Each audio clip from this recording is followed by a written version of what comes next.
khayalan yang indah tentang kebatilan dan membungkusnya dengan indah sehingga banyak manusia tergoda dan terperangkap.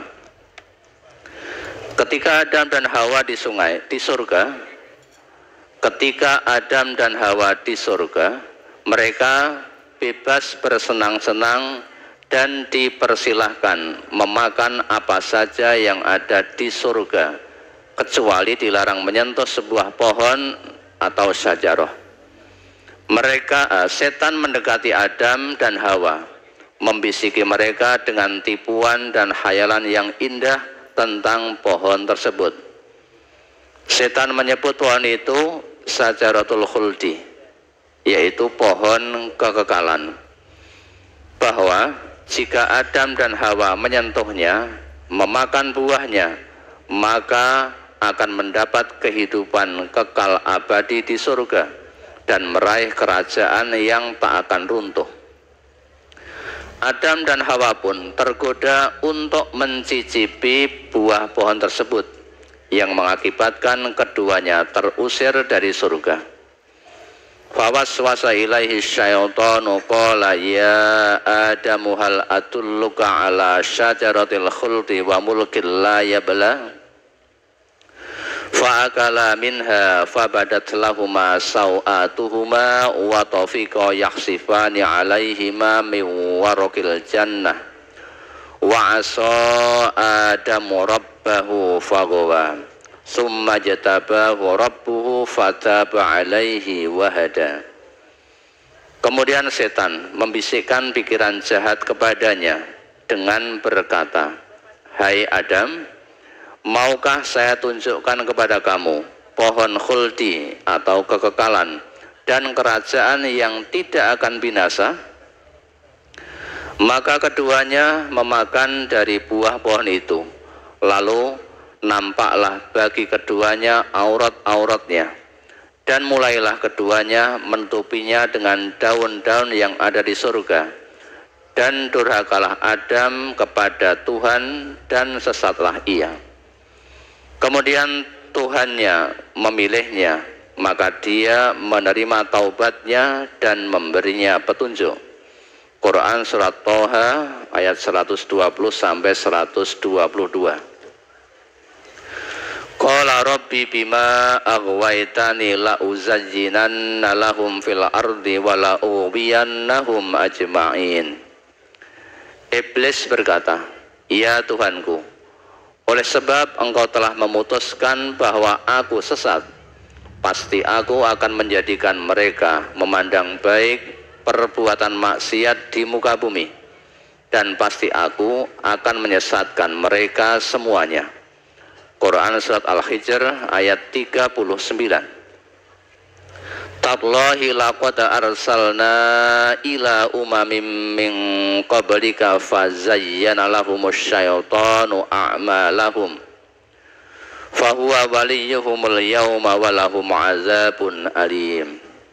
Demi Allah, sesungguhnya kami telah mengutus rasul-rasul kami kepada umat-umat sebelum kamu, tetapi setan menjadikan umat-umat itu memandang baik perbuatan mereka yang buruk, maka setan menjadi pemimpin mereka di hari itu, dan bagi mereka azab yang sangat pedih.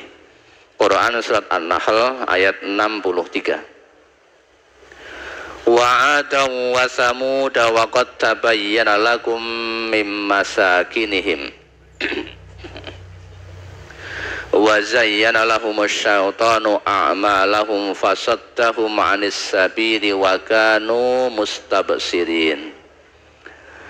Dan kaum 'Ad dan Samud, dan sungguh telah nyata bagi kamu kehancuran mereka dari puing-puing tempat tinggal mereka, dan setan menjadikan mereka memandang baik perbuatan-perbuatan mereka, lalu ia menghalangi mereka dari jalan Allah, sedangkan mereka adalah orang-orang yang berpandangan tajam. Quran surat Al-Ankabut ayat 38. Setiap mukmin wajib waspada dan menutup rapat semua pintu masuk yang dilalui setan, dan menjadikan setan sebagai musuh yang harus diperangi. Jangan menjadi hamba atau budak setan.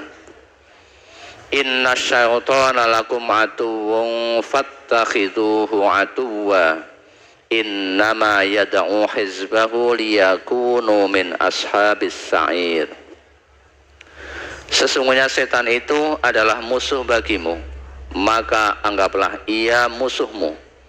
Karena sesungguhnya setan-setan itu hanya mengajak golongannya supaya mereka menjadi penghuni neraka yang menyala-nyala. Quran Surat Fatir ayat 6. Alam ahad ilaikum ya bani adama alla ta'budus syaitan innahu lakum aduwwum mubin. Bukankah aku telah memerintahkan kepadamu, hai Bani Adam, supaya kamu tidak menyembah setan? Sesungguhnya setan itu adalah musuh yang nyata bagi kamu. Quran Surat Yasin ayat 60. Wala yasuddannakumus syaitan innahu lakum aduwwum mubin. Dan janganlah kamu sekali-kali dipalingkan oleh setan. Sesungguhnya setan itu musuh yang nyata bagimu. Quran Surat Az-Zukhruf ayat 62.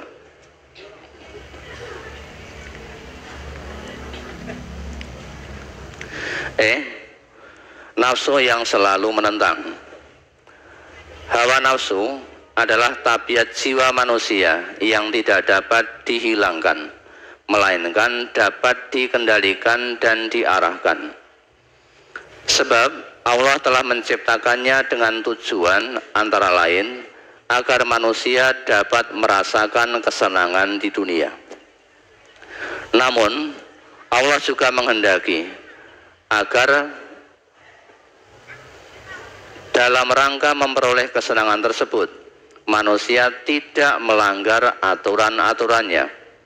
Dalam hal ini Allah memberi peluang agar manusia tidak hanya dapat memperoleh kesenangan duniawi saja dengan memenuhi dorongan hawa nafsu, namun juga berhak untuk mendapat kebahagiaan di akhirat dengan cara mengendalikan hawa nafsu agar tetap mengikuti aturan-aturannya.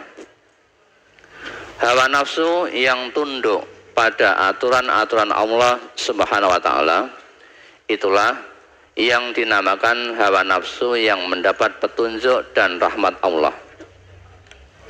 Wa ma ubarri'u nafsi innan nafsala ammaratun bisu'i illa ma rahima rabbi inna rabbi ghafurur rahim. Dan aku tidak membebaskan diriku dari kesalahan, karena sesungguhnya nafsu itu selalu menyuruh kepada kejahatan, kecuali nafsu yang diberi rahmat oleh Tuhanku. Sesungguhnya Tuhanku Maha Pengampun lagi Maha Penyayang. Quran Surat Yusuf ayat 53. Dalam Al-Quran diceritakan beberapa contoh kehinaan dan kejatuhan manusia disebabkan karena menuruti hawa nafsu. Di antaranya adalah profil Fir'aun yang dikuasai hawa nafsu kekuasaan, yang mendorongnya menjadi seorang penguasa yang diktator. Qarun dikuasai hawa nafsu terhadap harta, yang membuatnya menjadi seorang yang sangat bakhil dan tidak memiliki kepedulian kepada sesama. Kaum Lot yang dikuasai hawa nafsu seks, menyimpang, dan sebagainya. Kemudian Allah murka dan menurunkan azabnya kepada mereka disebabkan karena mereka memperturutkan hawa nafsu mereka dan tidak taat kepadanya. Ada 3 macam nafsu yang sering menjerumuskan seseorang ke lembah kehinaan, yaitu nafsu dari dorongan perut, libido seksual, dan hawa nafsu yang menyesatkan. Rasulullah SAW sangat mengkhawatirkan umatnya terjerembab ke dalam 3 nafsu yang menghancurkan itu, sehingga beliau bersabda, an Abi Barzata anin Nabiyyi sallallahu alaihi wasallam qala, inna mimma akhsha alaikum syahawatil ghayyi fi butunikum wa furujikum wa mudillatil hawa. Rawahu Ahmad. Dari Abu Barzah, dari Nabi sallallahu alaihi wasallam, beliau bersabda, sungguh yang sangat aku takutkan dari kalian adalah syahwat keji dari perut kalian, kemaluan kalian, dan hawa nafsu yang menyesatkan. Hadis riwayat Ahmad, juz 7 halaman 181, nomor 19.794.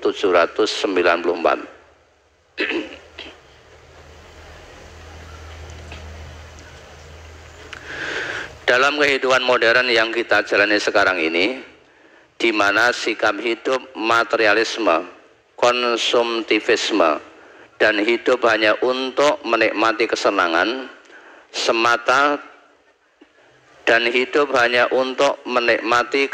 semata, terus menggerogoti masyarakat. Kita jumpai betapa banyaknya orang yang telah terjerembab dalam lembah kenistaan dan kehinaan. Kelompok pertama, ada sebagian dari masyarakat yang terjerembab ke dalam hawa nafsu perutnya, sehingga ia menjadi budak perutnya sendiri. Maka ia pun makan secara berlebihan, minum secara berlebihan, sehingga hidupnya hanya memenuhi dorongan perutnya tanpa mempedulikan halal atau haram. Manusia yang hanya mengikuti dorongan perutnya tergolong manusia yang amat rendah, karena tidak memiliki tujuan hidup dan tidak memahami arti kehidupannya.